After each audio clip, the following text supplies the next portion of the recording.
Hello everyone, welcome to ओलेपो। So आज का वीडियो है कंप्लीट इंश्योरेंस अवेयरनेस। यानी कि अभी हमें पता है कि NIACL AO के एग्जाम्स आने वाले हैं, यानी कि मेंस आने वाला प्री हो चुका है। सो उसके लिए क्या है, हमें इंश्योरेंस की नॉलेज होना ज़रूरी है। सो इस वीडियो में मैं आपको इंश्योरेंस के बारे में कंप्लीट डिटेल बताने वाली हूँ। यानी कि 7 वीडियोज़ आएंगी एंड पूरी 7 वीडियोज़ में आपकी इंश्योरेंस अवेयरनेस है जो आपको चाहिए एग्जाम पॉइंट ऑफ व्यू से, वो सब चीज़ें कंप्लीट होने वाली है। यानी कि कंप्लीट इंश्योरेंस अवेयरनेस हो जाएगी आपकी इन 7 वीडियो के अंदर अंदर। उसके अलावा अगर आपको MCQ सेशन वगैरह कुछ चाहिए होगा तो हम वो भी ले आएंगे। सो अब अगर आपको ये वीडियो अच्छी लगे तो लाइक शेयर सब्सक्राइब करना भूलने की ज़रूरत है ही नहीं, ठीक है। सो अगर वीडियो अच्छी लगे तो लाइक शेयर सब्सक्राइब कर दीजिएगा एंड हाँ, हिट द बेल आइकन, ताकि आपको ये जो आगे आने वाली वीडियोज़ हैं वो आपकी मिस ना हो। सो चैप्टर 1 है, इसमें हम क्या पढ़ेंगे। फर्स्ट चैप्टर है ऑब्वियसली बेसिक से स्टार्ट करेंगे हम। सो basics of insurance, like insurance होता क्या है, कौन कौन सी टर्म यूज़ हो रही हैं जो हमें पता होनी चाहिए, ठीक है। हिस्ट्री क्या है, लाइक इंश्योरेंस स्टार्ट कैसे हुआ, एंड इंश्योरेंस कंपनीज कौन कौन सी हैं, इसके बारे में भी इसमें डिस्कस करेंगे। सो स्टार्ट करते हैं first, basics of insurance. Like insurance है क्या, हम जनरल लैंग्वेज में देखते हैं, हम क्योंकि हम करवाते रहते हैं इंश्योरेंस वगैरह।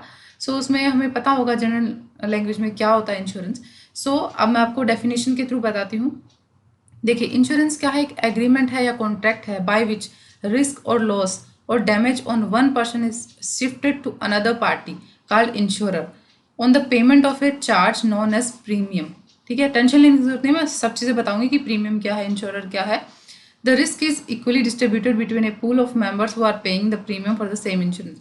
देखिए, सिंपल लैंग्वेज में क्या है कि इंश्योरेंस क्या है कि मान लो हमने इंश्योरेंस लिया है, राइट। तो हमें पता है कि इस चीज़ पे रिस्क होने वाला है, इसको डैमेज हो सकता है, लॉस हो सकता है। तो वो जो रिस्क या लॉस है जो हमें होने वाला था, वो हम क्या कर रहे हैं, शिफ्ट कर रहे हैं किसी अदर पार्टी पे, ठीक है, या जिस कंपनी से हम इंश्योरेंस पॉलिसी ले रहे हैं उस कंपनी पे। बदले में हमें क्या करना होगा, एक पेमेंट करना होता है, ठीक है, या चार्ज लेते हैं वो, जिसे हम प्रीमियम बोलते हैं। जैसे अगर हम लोन लेते हैं तो हम किस्त वगैरह चुकाते हैं ना, सेम उसी तरह से अगर हम इंश्योरेंस पॉलिसी ले रहे हैं तो हमें प्रीमियम चुकाना पड़ता है टाइम टू टाइम। वो हर कंपनी के अकॉर्डिंग होता है, आपकी पॉलिसी लाइक पॉलिसी कितनी बड़ी है, किस चीज़ के लिए है, कितने टाइम के लिए है, उन सब के हिसाब से अलग अलग कंपनीज प्रीमियम, अलग अलग कंपनीज को प्रीमियम पे करना पड़ता है, ठीक है। वो अलग चीज़ है, वो अलग चीज़ है। अगर आपको लेना है नॉल, हमें इतना पता होना चाहिए कि चीज़ें होती क्या है, लाइक प्रीमियम है क्या, ठीक है। मैं आपको अच्छे से इसमें और एक्सप्लेन कर दूंगी। देखिए, पर्पस क्या है इंश्योरेंस का, कि हम इंश्योरेंस क्यों चाहिए। तो क्या करता है ये, provide protection against the risk of financial loss. हमें लॉस होने वाला है जो, उसके अगेंस्ट हमें प्रोटेक्शन प्रोवाइड करता है इंश्योरेंस। हमें क्या है, रिस्क फ्री हो जाते हैं हम। Insurer, insured person and premium. अब देखिए, इंश्योर्ड पर्सन यानी कि जो इंश्योर हो चुका है, ऑब्वियसली बात है, कस्टमर है, यानी कि जब पर्सन इंस्टीट्यूशन वो buys the insurance plan is said to be insured. मतलब अगर हम इंश्योरेंस पॉलिसी ले रहे हैं, परचेज कर रहे हैं, तो हम क्या हुए, इंश्योर्ड पर्सन हुए, क्योंकि हमें इंश्योरेंस मिल रहा है, ठीक है।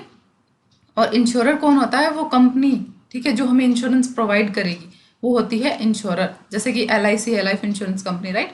सो LIC है तो वो क्या है, इंश्योरर है, और हम अगर उससे पॉलिसी परचेज कर रहे हैं तो हम क्या हो गए, इंश्योर्ड पर्सन हो गए। प्रीमियम क्या होता है, insurance premium is the amount of money that an individual or company must pay for an insurance policy, ठीक है। तो हम कोई भी अगर इंश्योरेंस पॉलिसी ले रहे हैं तो उसके अगेंस्ट हमें क्या करना है, अमाउंट ऑफ मनी पे करनी पड़ती है, तो वो होता है premium. Suppose you by car insurance for year, ठीक है, मान लीजिए आपने एक कार खरीदी है 1 साल के लिए, तो आपको क्या करना पड़ेगा, पेमेंट करना पड़ेगा, मंथली पेमेंट होगा, ओबियसली साल है तो मंथली पेमेंट करना पड़ेगा, ठीक है। तो वो अमाउंट कंपनी के हिसाब से डिसाइड होती है। तो वो जो अमाउंट हम पे करने वाले हैं वो है प्रीमियम, हमें 1 साल तक वो करना पड़ेगा, सो वो प्रीमियम होता है। उसके बाद है टाइप ऑफ इंश्योरेंस, कि इंश्योरेंस कितने टाइप का होता है। सो इंश्योरेंस मेनली 2 टाइप का होता है, life insurance and general insurance, जिसे नॉन लाइफ भी बोलते हैं। अब लाइफ इंश्योरेंस में देखिए, लाइफ इंश्योरेंस से पता है कि हमारी लाइफ को इंश्योर करने के लिए जो है, ठीक है। So life insurance and insurance agreement in which insurer यानी कि जो company guarantees to pay specific amount in case of death of the beneficiary, ठीक है। ये इन केस ऑफ डेथ की, अगर मतलब डेथ हो जाती है तो उस केस में क्या है, एक स्पेसिफिक अमाउंट जितने का हमने इंश्योरेंस पॉलिसी ले रखी है वो हमें मिलती है। The amount would be pay to the nominee of the beneficiary. Obviously death के बाद उसके हाथ में तो आने सरी, तो उसकी जो नॉमिनी है, ठीक है, उसकी जो फैमिली मेम्बर्स हैं उनको वो पेमेंट क्या है, दी जाती है। In return the beneficiary has to pay specific amount to the insurer known as premium. अब लाइफ इंश्योरेंस भी काफ़ी टाइप के होते हैं, मैं आपको आगे अच्छे से आगे आने वाली वीडियोज़ में डिटेल में बताऊंगी। अभी आपको इतना पता होना चाहिए कि लाइफ इंश्योरेंस क्या होता है, और जो पेमेंट है वो डेथ के बाद मिलती है, किसको मिलेगी, नॉमिनी को मिलेगी। एंड नॉन लाइफ इंश्योरेंस या जनरल इंश्योरेंस क्या होता है, अदर देन लाइफ इंश्योरेंस, ठीक है। लेकिन हाँ, ध्यान रखिएगा, हेल्थ इंश्योरेंस भी नॉन लाइफ में आता है, ये जनरल इंश्योरेंस में आता है। हेल्थ, प्रॉपर्टी हो गया, होम हो गया, ट्रैवल इंश्योरेंस हो गया, ठीक है। इसको भी हम डिटेल में स्टडी करने वाले हैं आगे आने वाली वीडियो में, है राइट, क्योंकि इसमें क्या है, फर्स्ट वीडियो है, सो बेसिक्स है इसमें। उसके बाद है history of life insurance India. History के बारे में है कि लाइफ इंश्योरेंस स्टार्ट कैसे हुआ, कहाँ से आया, कौन से ईयर में आया, कौन से एक्ट हुए, उस सब के बारे में डिस्कस करेंगे। So history of life insurance है यहाँ पे, राइट। जनरल इंश्योरेंस का भी देखेंगे हम। तो 1818 में क्या हुआ, life insurance in its modern form came to India from England in the year 1818। कौन सी थी, Oriental Life insurance Company was the first life insurance company in India. अब एक बात ध्यान रखिएगा कि फर्स्ट लाइफ इंश्योरेंस कंपनी कौन सी है, ओरिएंटल लाइफ इंश्योरेंस, लेकिन ये इंडियन नहीं है। ये किसके द्वारा एस्टेब्लिश हुई थी, यूरोपियंस के द्वारा। कहाँ पे हुई थी, कैलकाटा में। सो क्वेश्चन दो तरीके से आ सकते हैं कि first life insurance company in India कौन सी थी, and first Indian life insurance company कौन सी थी, ठीक है। दो तरीके से पूछा जा सकता है। सो ओरिएंटल लाइफ इंश्योरेंस तो फर्स्ट कंपनी थी, लेकिन वो इंडियन नहीं थी, राइट। उसके बाद 1870 में Bombay mutual life insurance society was establish. This was the first Indian life insurance company. अब देखिए, ये पॉइंट दोनों ही बहुत अच्छे से ध्यान रखने वाली चीज़ है, क्यों कन्फ्यूजन बहुत ज़्यादा हो जाता है एग्जाम में जब पूछा जाता है आपसे। तो ये आप क्या है, एक अलग नोटबुक या एक अलग पेज पे ये चीज़ें लिख लीजिए, ताकि आपको क्या है, बार बार वीडियो को रेफर ना करना पड़े, राइट। सो अलग से लिख लीजिए कि फर्स्ट कौन सी थी, फर्स्ट इंडियन कौन सी थी, ठीक है। सो कंफ्यूज नहीं होना इन दोनों में, अच्छे से पढ़िएगा, क्योंकि इतना ज़्यादा हिस्ट्री में आपसे नहीं पूछेंगे, बस एक्ट के बारे में पूछते हैं या फर्स्ट कंपनी कौन सी थी, बस ये चीज़ें पूछी जाती हैं, और आपसे पूरा डिटेल नहीं पूछा जाता। उसके बाद है 1912 में life insurance companies act 1912 was pass, ठीक है।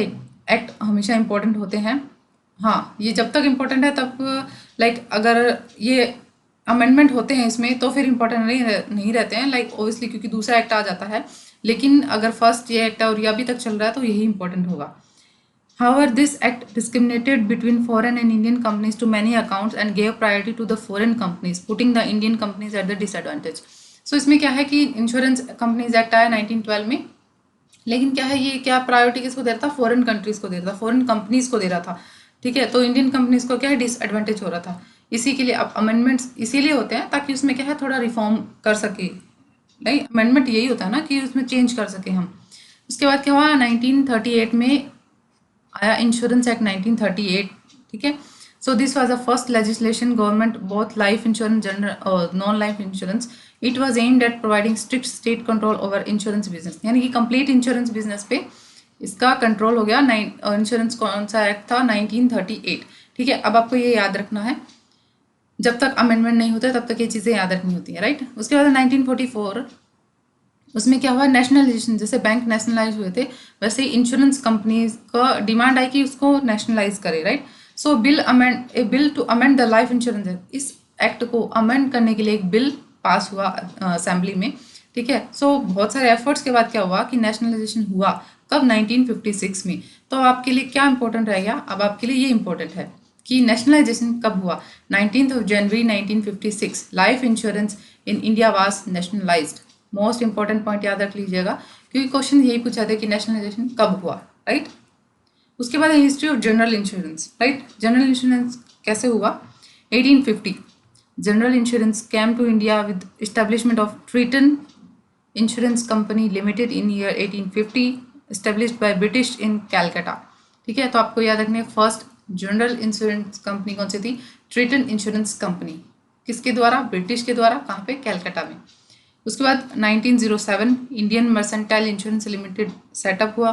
This was the first company to transact all classes of general insurance business in India. एक इंडियन मर्सेंटाइल लिखा है तो इसलिए इंडियन होगा। 1957 उसके बाद क्या हुआ, एक जनरल काउंसिल फॉर्म हुई। अब देखिए, इतना ज़रूरी नहीं है आपके लिए, जब कोई एक्ट में होता है तब आपके लिए इंपॉर्टेंट हो जाता है, बाकी थोड़ा बहुत आप पढ़ सकते हैं। बस ये है कि आपको आगे से आगे ये चीज़ें कैसे हुई ये बताया गया इसमें, कि काउंसिल फॉर्म हुई, उसमें क्या है, अमेंडमेंट करने के लिए या उसमें सुधार लाने के लिए। सो इसके बाद क्या हुआ, 1968 में insurance act was amended with an aim to regulate investment and set minimum solvency margins. The Tariff Advisory Committee was set up in 1968. अब ये चीज़ इंपॉर्टेंट हो गई है क्योंकि कमेटी आ गई है। कोई भी कमेटी आपके लिए बहुत इंपॉर्टेंट है, एक्ट कमिटीज। सो टैरिफ एडवाइजरी कमेटी कब सेटअप हुई थी? 1968 में। ठीक है, किसके लिए हुई थी? इन रेगुलेट करने के लिए, इन्वेस्टमेंट के लिए और सॉल्वेंसी मार्जिन्स को सेट करने के लिए। 1972 एंड 73 नेशनलाइजेशन हुआ जनरल इंश्योरेंस का। अब लाइफ इंश्योरेंस का कब हुआ था? 1956 में। और जो जनरल इंश्योरेंस है उसका नेशनलाइजेशन कब हुआ? 1972-73, राइट। कैसे? The general insurance business in India was nationalised bye general insurance business act, जिसे हम बोलते हैं GIBNA एक्ट। 1972 में ये एक्ट आया था। इसके अंडर क्या हुआ? 1 जनवरी 1973 को नेशनलाइजेशन हुआ जनरल इंश्योरेंस कंपनी का एंड जनरल इंश्योरेंस कॉर्पोरेशन का फॉर्मेशन हुआ। अब आपके लिए इंपॉर्टेंट है, GIC का फॉर्म हुई थी 1973 में, राइट। सेम ईयर में नेशनलाइजेशन हुआ था जनरल इंश्योरेंस बिजनेस का एंड क्या हुआ? कंपनी भी इसी टाइम में फॉर्म हुई। अब देखिए कॉमन डेवलपमेंट्स जो दोनों में हुई थी, लाइफ इंश्योरेंस में भी और जनरल इंश्योरेंस में, क्योंकि अलग अलग सेपरेटली हमने पढ़ लिया है, अब हम एक साथ पढ़ेंगे इसमें। तो जैसे कि आपको पता है कि 1993 मल्होत्रा कमेटी, आपने काफ़ी सुना होगा, बैंक में भी आता है। Report the establishment of IRDA, the government had set up a committee under the chairmanship of RN Malhotra, former governor थे जो RBI के, तो to make recommendations for reform in the insurance sector. Insurance sector में reform या development करने के लिए एक उन्होंने सजेस्ट किया कमेटी बनाने के लिए, ठीक है, जिसको हम मल्होत्रा कमेटी बोल सकते हैं, RN मल्होत्रा कमेटी। तो उसने अपनी रिपोर्ट सबमिट की थी 1994 में। तो उसके बाद क्या है? इस्टेब्लिशमेंट कब हुआ? The insurance regulatory and development authority, IRDA, जो ऑटोनोमस बॉडी है जो इंश्योरेंस सेक्टर को भी फिलहाल भी क्या है रेगुलेट करती है। सो ये किसकी रिकमेंडेशन पे था? मल्होत्रा कमेटी। एंड ये फॉर्म कब हुई थी? 1999 में। ये अपने बैंकिंग के एग्जाम के टाइम भी पढ़ा होगा, नहीं पढ़ा तो आप यहाँ पढ़ लीजिए अच्छे से। सो उसके बाद क्या हुआ? 1999 में जैसे IRDA फॉर्म हुआ, ठीक है, एंड 2000 है, ये दोनों के बारे में है। सो यहाँ पे देखिए IRDA was incorporated as statutory body in April 2000 with IRDA Act. Act कौन सा है? 99 का, right? Come into force and the insurance industry was opened up to the private sector. अब देखिए, अब ये चीज़ करने से क्या हुआ? जो GIBNA एक्ट 1972 था और इंश्योरेंस एक्ट 1938 था, इसमें क्या है? अमेंडमेंट हो गई। अब क्या है? IRDA एक्ट है, उसी के अकॉर्डिंग जो इंश्योरेंस सेक्टर है वो वर्क करता है। 2000 में the 4 subsidiary of GIC were converted into independent companies while GIC was converted into national reinsurer. अब देखिए जो सब्सिडरी थी GIC की, जो जनरल इंश्योरेंस कॉर्पोरेशन था, उसमें क्या हुआ? उसकी जो 4 सब्सिडरी थी उनको क्या है? इंडिपेंडेंट कंपनीज बना दिया गया और GIC को क्या बनाया गया? री इंश्योरर, ठीक है, री इंश्योरर कंपनी बनाया गया। अब री इंश्योरर क्या होता है? एक री insurance company is the one that ensure the risk of other insurance company, right. एक री इंश्योरर कंपनी है इंडिया में, GIC जिसका नाम है, वो क्या करती है? जो अदर इंश्योरेंस कंपनी है उन्हीं को इंश्योरेंस प्रोवाइड करती है, ठीक है। री यानी कि दोबारा से इंश्योरेंस प्रोवाइड करना, राइट। अब देख लेते हैं कि कितनी इंश्योरेंस कंपनी है at present. So total number of insurance company कितनी है? 58 है, लाइफ और नॉन लाइफ दोनों है। लाइफ इंश्योरेंस कंपनी कितनी है? 24 है, जिसमें LIC only public sector company है। अब ध्यान रखिए, क्वेश्चंस ऐसे ही पूछे जाते हैं कि पब्लिक सेक्टर लाइक कौन सी है? जो public sector life insurance company है सिर्फ LIC है, बाकी जो भी है 23 वो क्या है? प्राइवेट सेक्टर कंपनीज है। उसके बाद है नॉन लाइफ इंश्योरेंस यानी कि जनरल इंश्योरेंस कंपनी कितनी है? टोटल 34 है। 6 क्या है? पब्लिक सेक्टर है। 27 क्या है? प्राइवेट सेक्टर है। और जो एक रह गई वो कौन सी है? री इंश्योरर कंपनी, ठीक है, जैसे अभी हमने पढ़ा GIC का नाम है नेशनल री इंश्योरर कंपनी। सो टोटल कितनी होगी? 34 होगी। अब जो 6 पब्लिक सेक्टर कंपनी है वो देख लेते हैं हम, कि ओबियसली 27 की लिस्ट काफ़ी बड़ी हो जाएगी। देखिए, agriculture insurance company of India limited, ECGC limited, national insurance corporation limited, new India assurance जिसका भी एग्जाम आने वाला है, oriental insurance, United India insurance, ठीक है। तो ये 6 कंपनियां, इनके आपको नाम याद रखने हैं। उसके बाद है पॉइंट्स टू रिमेंबर, कि अब हम आगे उनके बारे में डिटेल में आगे पढ़ेंगे, टेंशन मत लीजिएगा, सब कुछ पढ़ाया जाएगा आपको, क्योंकि ये ऑलिव बोर्ड है, कुछ भी अधूरा नहीं छोड़ेंगे हम। सो आप बने रहिए वीडियोस के साथ। अब देखिए points to remember. 245 Indian and foreign insurers and provident society were taken over by the central government and nationalized. ठीक है, ये है कि टोटल कितनी कंपनीज नेशनलाइज हुई थी, तो 245 थी. एंड ये है यहाँ पे देखिए कि LIC insurance corporation of India was created on 1st of September 1956, यानी कि LIC की फॉर्मेशन के बारे में है ये. एंड ये जो एक्ट हुआ था, लाइक जो कॉर्पोरेशन एक्ट है, on 19th of June 56 with capital contribution कितना था, 5 करोड़ था. ठीक है, तो ये तो थोड़ी सी एक्स्ट्रा इन्फॉर्मेशन थी LIC वगैरह के बारे में.